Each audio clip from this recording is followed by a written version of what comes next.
4 апрель күнү Лейлек районунун Борбордук айылында жаңы курулган 225 орунга ылайыкталган 2 кабаттуу мектептин ачылыш аземи болду. Иш-чарага облус башчысы Абдикарим Алимбаев, жергиликтүү бийлик өкүлдөрү жана айыл тургундары катышты.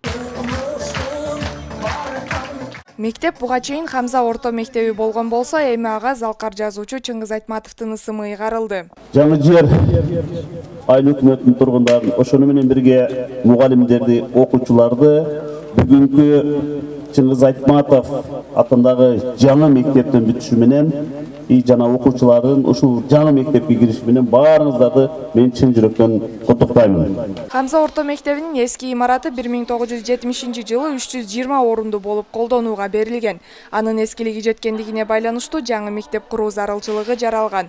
Натыйжада 225 орунду жаңы мектеп 65 миллион сомго курулуп бүттү.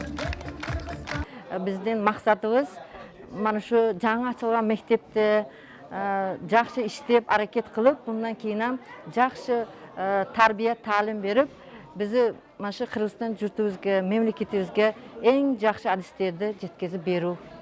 Облустук бийликтин маалыматына таянсак, 2022-жылдын башынан бери облуста 3 мектеп пайдаланууга берилди. Жыл ичинде дагы 6 мектепти пайдаланууга берүү пландалган. Андан сырткары дагы 2 мектептин курулушу жүрүүдө. Облуста 234 мектеп бар. Айжамал Абдыкарова, Аскар Баймуратов, Салам Медиа.